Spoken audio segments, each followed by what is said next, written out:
Cumprimento, irmãos, com a paz do Senhor Jesus, amém? Amém. Vamos abrir nossas Bíblias em Mateus.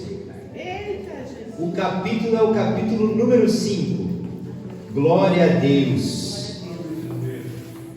Mateus, capítulo 5. E nós vamos ler os versos 1 e 2. Amém. O título é O Sermão do Monte. Quando Jesus viu aquelas multidões, subiu em um monte e assentou-se. Os seus discípulos chegaram perto dele e ele começou a ensiná-los. Amém? Amém. Pode tomar o seu lugar em nome de Jesus. Glórias a Deus. Hoje nós vamos aprender algumas lições práticas a respeito do Sermão do Monte. Quando nós analisamos aqui o texto de Mateus no capítulo 5, quando está falando sobre o Sermão do Monte, é o próprio Senhor Jesus assentado, ensinando o povo muitas lições práticas. E eu trouxe aqui algumas lições sobre esse sermão, sobre essa pregação de Jesus, para compartilhar com a igreja. Então tudo quanto vocês vão escutar hoje e aprender hoje, eu só estou replicando aquilo que o Senhor Jesus ensinou na grande pregação do Sermão da Montanha. E a primeira lição sobre o Sermão do Monte, Jesus ele diz assim: bem-aventurados os mansos, porque eles herdarão a terra. Então o Senhor Jesus ele está falando sobre herdar a terra. Qual é o significado de herdar a terra?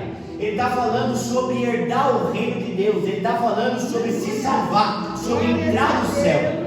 Então o que Jesus está dizendo aqui a respeito de entrar no céu? Ele está dando um pré-requisito do que o cristão precisa ser para ele entrar no céu, para ele herdar a terra. E que pré-requisito é esse, irmão José? Ser manso.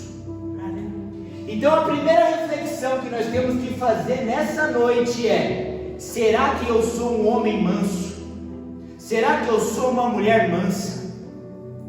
Será que eu tenho essa característica de mansidão na minha vida? Se sim, glórias a Deus. Significa que eu tenho esse implante do Senhor, implante esse que vai ser necessário para eu entrar no reino de Deus.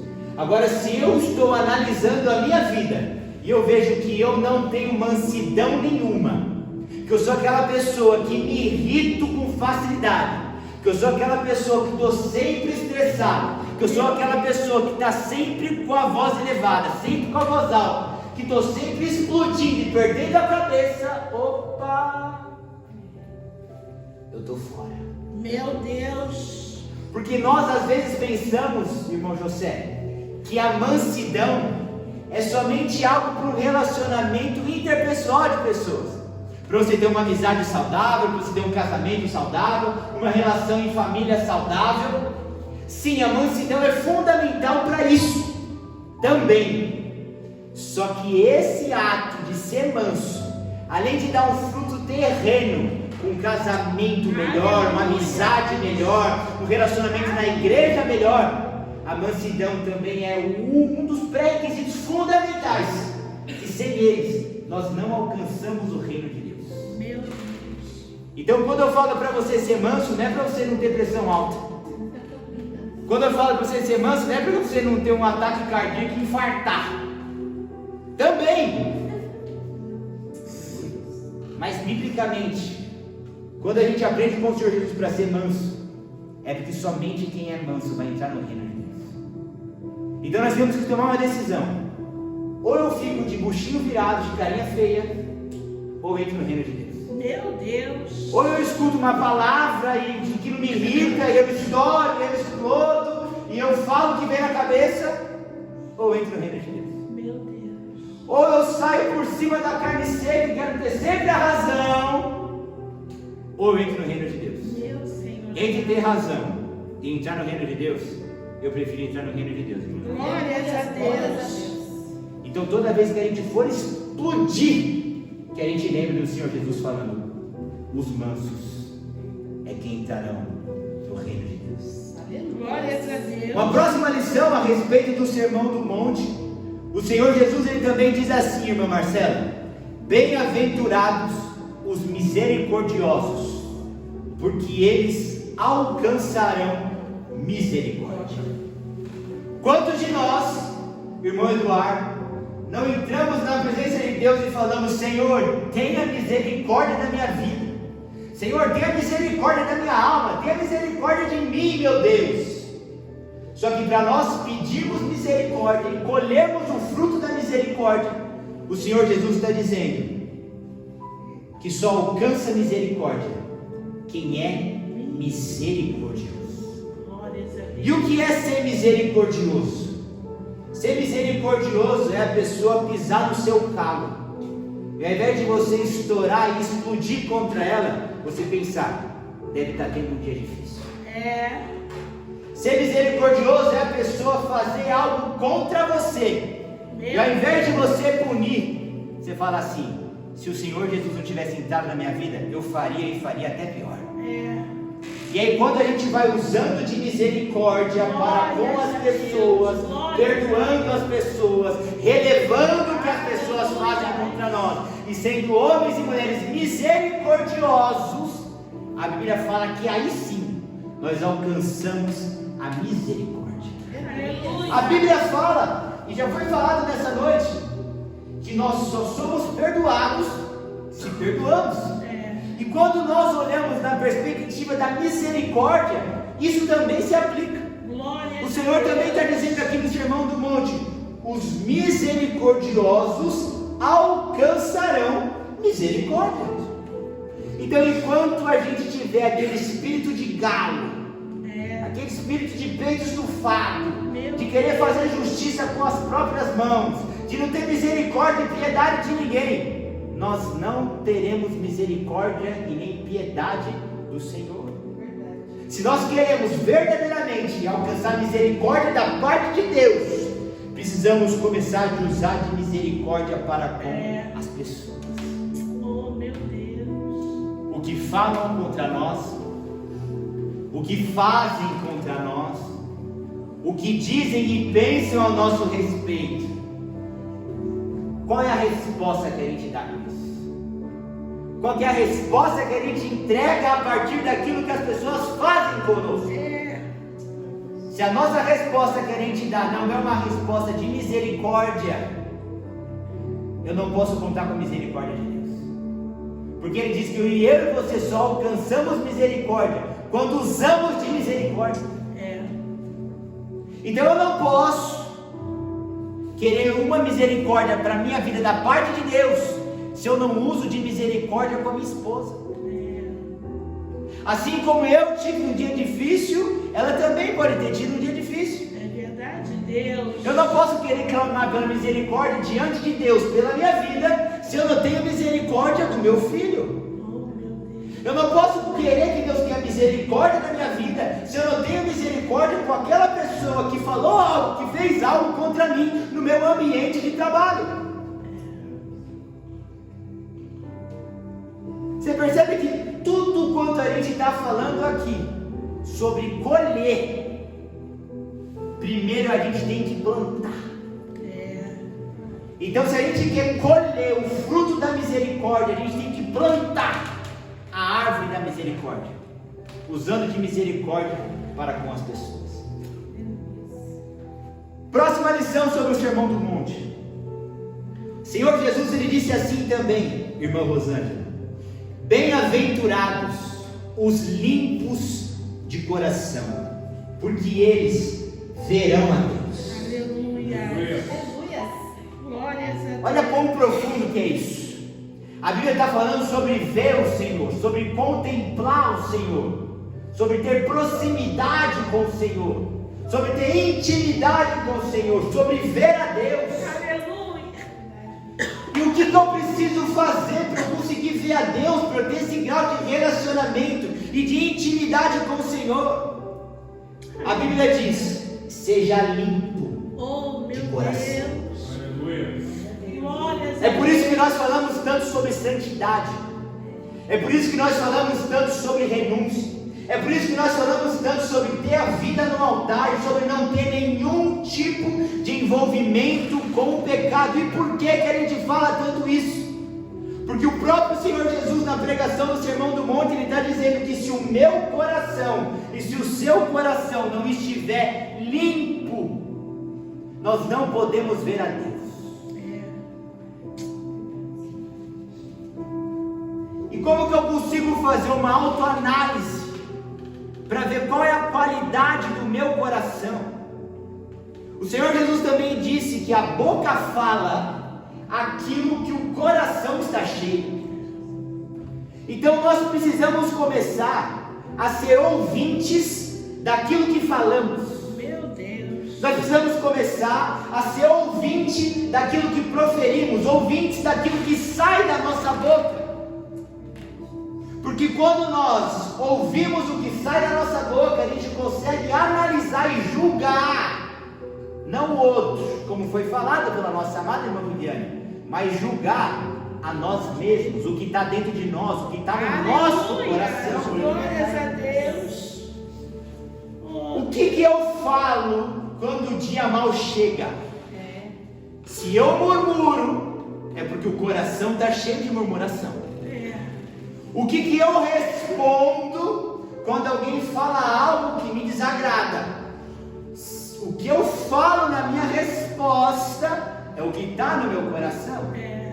O que eu sinto quando algo acontece e não é do jeito e da forma que eu queria que acontecesse. O que eu estou falando? O que eu estou sentindo? O que eu estou expressando e botando para fora? Ali está a qualidade do meu coração.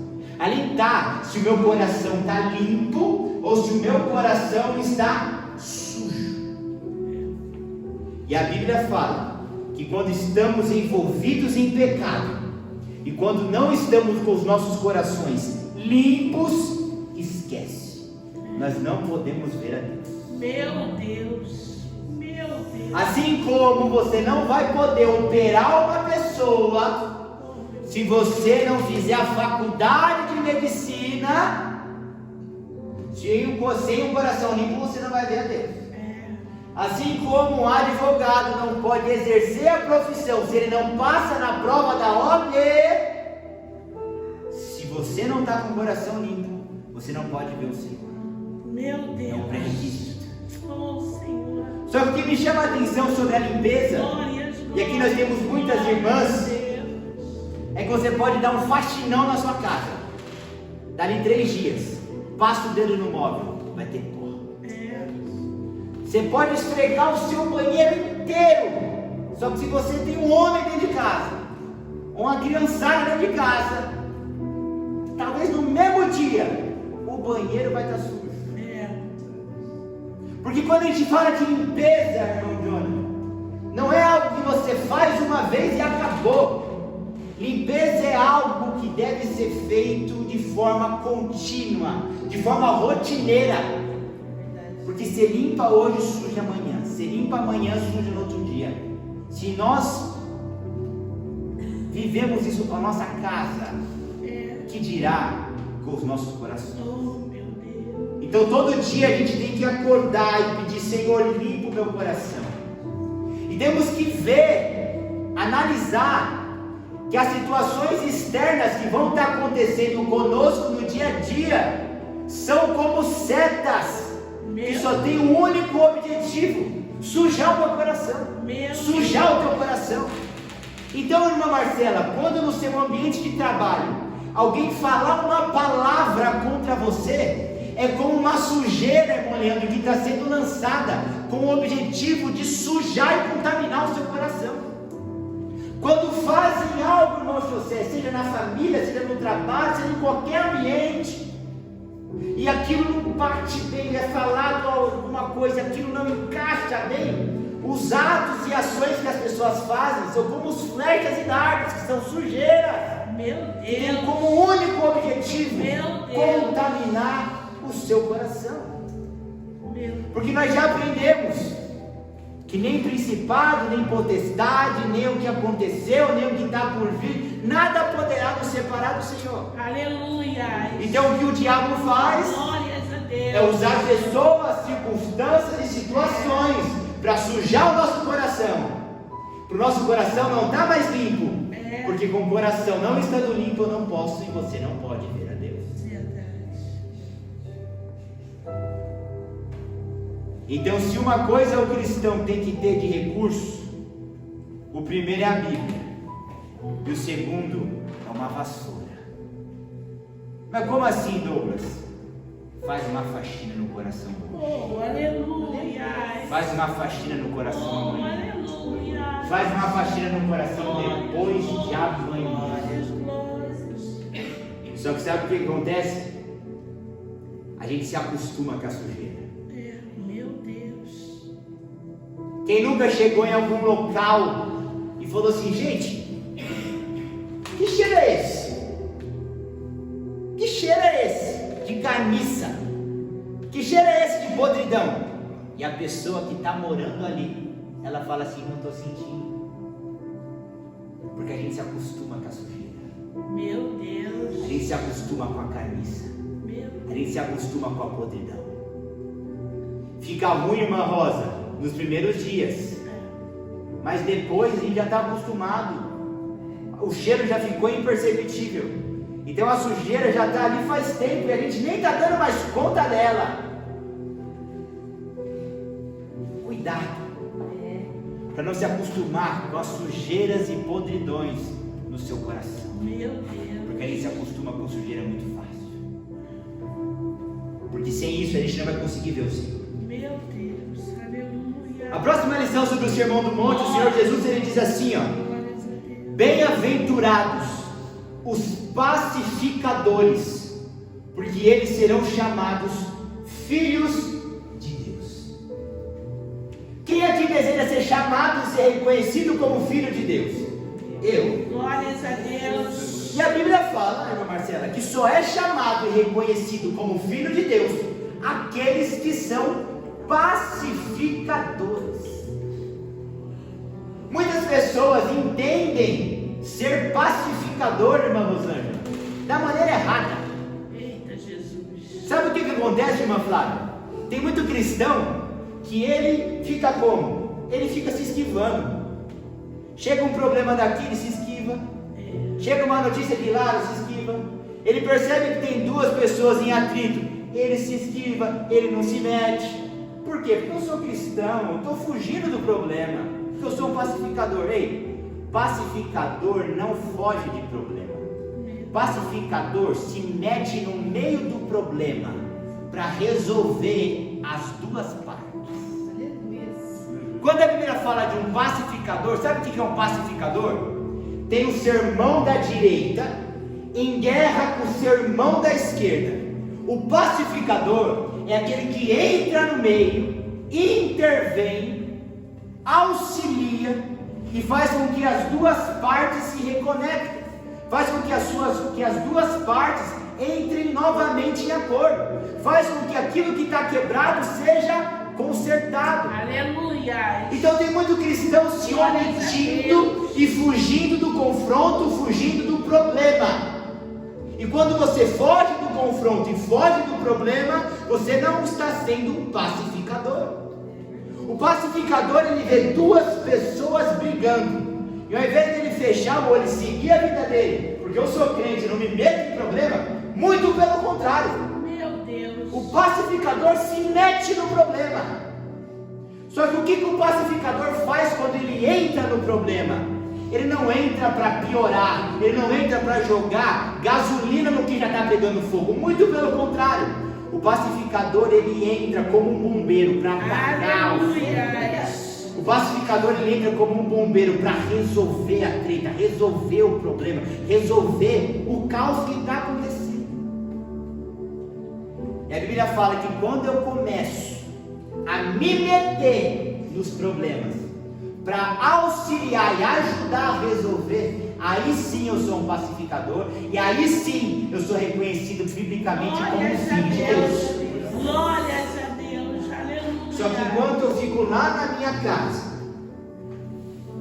vem da família, um não fala com fulano, o outro não fala com ciclano, o outro está com cara virada para Beltrano, eu falo assim, eu sou cristão, não quero problema com a minha vida, não me meto nisso que eu sou crente, eu não estou sendo pacificador. Meu Deus.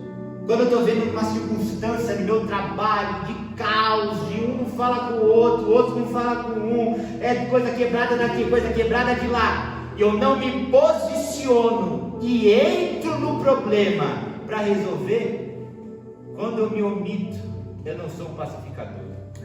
E quando eu não sou um pacificador, eu não posso ser chamado filho de Deus.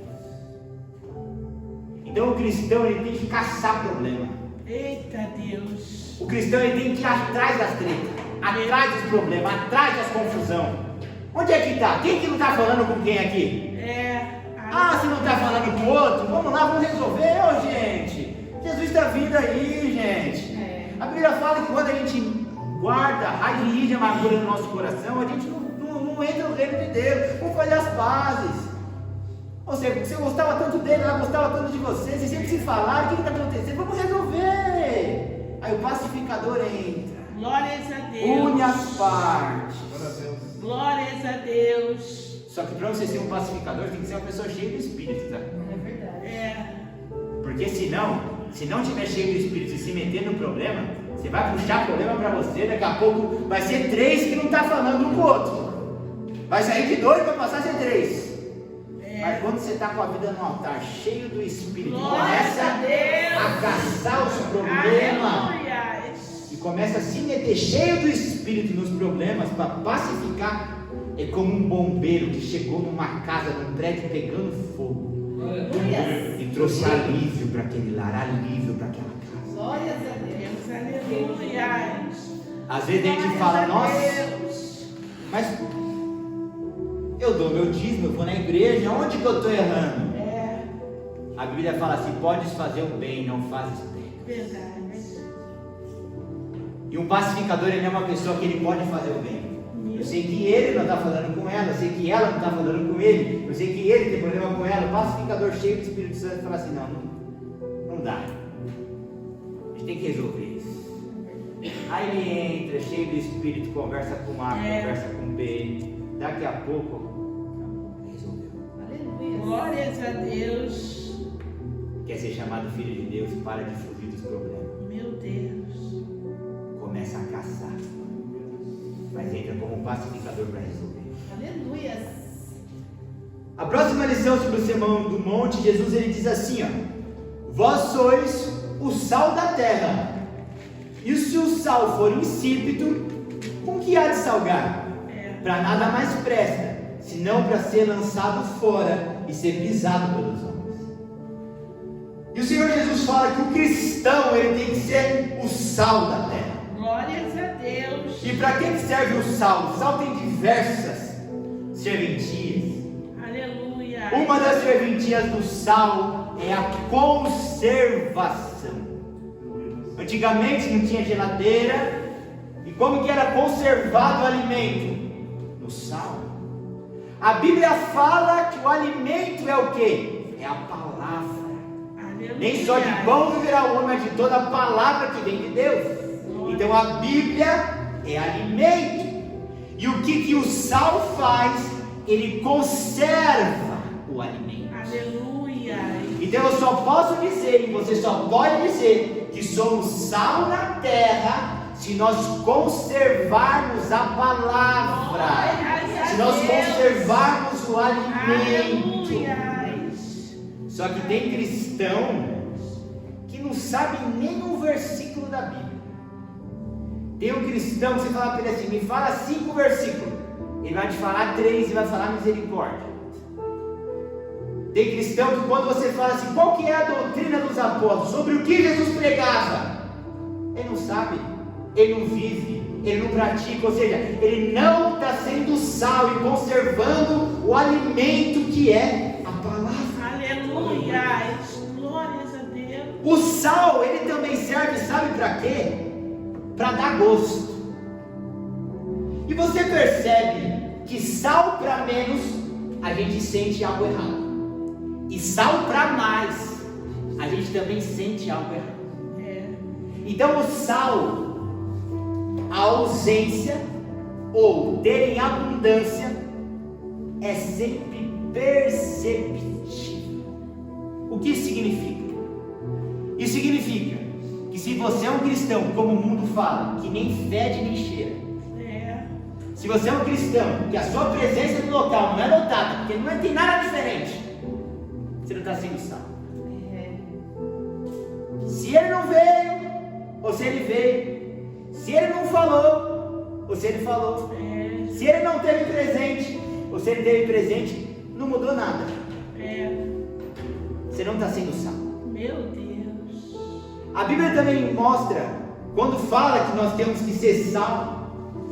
Eu não sei se alguns irmãos aqui sabem, mas quando a pessoa está se desgastando, pensa em um atleta correndo, um atleta correndo, irmão Rosângela, ele vai se desgastando, ele vai perdendo sal, vai perdendo sal. É por isso que tem o tal do Gatorade, é por isso que tem os eletrólitos, que a pessoa vai e toma, e quando ela toma aqueles eletrólitos, que nada mais é do que sódio, sal, sabe o que acontece com ela? O ânimo volta, o brilho volta, a cor volta. Qual foi a última vez que você foi um Gatorade na vida de alguém? Meu Deus. Qual foi a última vez que você foi sódio na vida de alguém que estava cansado? A gente sabe que os problemas do dia a dia fazem com que as pessoas fiquem cansadas, exaustas, como um atleta correndo.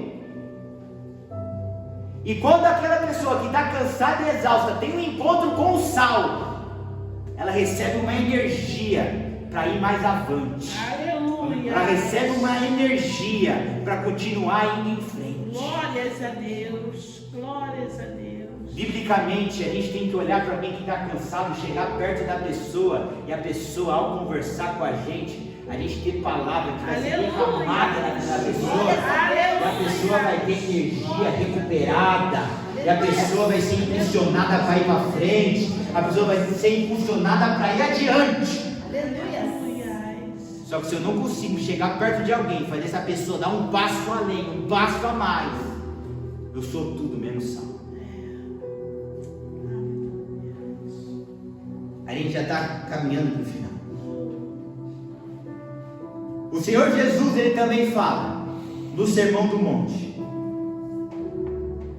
qualquer, pois, que violar um desses menores mandamentos e assim ensinar os homens, será chamado o menor no reino de Deus. Aquele, porém, que os cumprir e ensinar, será chamado grande no reino de Deus. Jesus, ele não está dando a opção de não ensinar. Ele está dando exemplo de duas pessoas que estão ensinando. Uma que está violando e ensinando errado, e outra que está cumprindo e ensinando certo. Não tem meio termo. Jesus. Então, ou você está desobedecendo a palavra e ensinando errado, porque para ensinar você não precisa abrir a sua boca. A pessoa só de olhar para você fazendo coisa errada, ela já está aprendendo com você. E a Bíblia fala que quando eu não obedeço e ensino errado, eu sou considerado como o menor no reino de Deus. Agora o contrário também é verdadeiro. Quando eu obedeço e ensino, eu sou considerado grande no reino de Deus. Então a gente consegue aprender que ou é você pequeno no reino, ou você grande no reino. E como que eu faço para ser pequeno? Não obedece a palavra e ensina errado. E como que eu sou considerado grande? Obedeço a palavra. Aleluia. E ensino certo. Aleluia. Um pai e uma mãe que tem ciência e sabedoria não vai chegar para o filho e falar assim: bebe uma cervejinha. Pode ser o pai e mãe mais ímpio que for, mas ele vai conservar para que a criança não beba bebida alcoólica. Só que quando o pai, mesmo não querendo ensinar a criança errado, na casa dele, ele está ingerindo a bebida alcoólica, mesmo sem ele abrir a boca, ele está ensinando a criança a beber. O pai, mais ímpio que for, não quer ver uma criança fumando. E se o pai ímpio vê uma criança mexendo no maço de cigarro, ele logo repreende a criança, bate na criança, não mexe aí!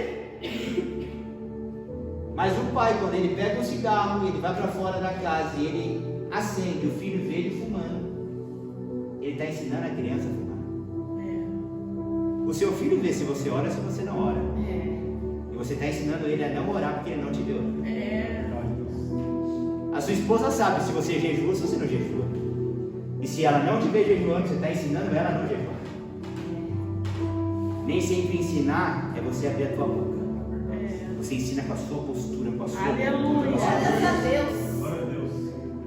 Seu marido sabe que você tem preguiça de vir para a igreja. E quando você tem preguiça de vir para a igreja, está ensinando ele a não vir também. E quando eu desobedeço o mandamento, às vezes sem abrir a boca, outros aprendem comigo. A Bíblia fala que eu e você somos considerados os menores do reino de Deus. Meu Deus. Só que quando a gente obedece, Aleluia. ensina, a gente é Glórias a considerado Deus. grande. Glórias a Deus. Aleluia. Qual foi a última vez que um familiar seu, um filho seu, viu você com a TV desligada, com a Bíblia na mão, lendo a palavra? Isso ensina mais do que meia hora de conversa. Glórias a Deus. Qual foi a última vez que algum familiar seu, algum marido, a esposa, entrou no quarto, viu o outro orando? Você não precisa abrir a tua boca, você já está ensinando, Glórias a já Deus. está inspirando. Glórias a Deus. A gente ensina e inspira as pessoas para menos Oh, meu Deus. quando a gente deixa de fazer, mas também a gente inspira e ensina para mais quando a gente começa a fazer. Somos enxergados. Aleluia. Então que nessa noite nós venhamos a levar. Se eu fosse pregar e ensinar tudo o que ele falou do Sermão do Monte, gente, ia dar 7 horas da manhã, a gente ainda está aqui. Aleluia. Eu pensei em algumas coisas. Glórias a Deus. E eu espero que isso tenha contribuído com você. Que Glórias você venha ser alimentado por essa palavra nessa noite. Você guarde ela no seu coração. Pratique ao longo da semana. Oh, Deus Altíssimo. Porque como ele falou, bem-aventurados somos nós. Quando nós cumprimos isso que nós aprendemos com ele. E aqui eu agradeço a minha oportunidade. Aleluia.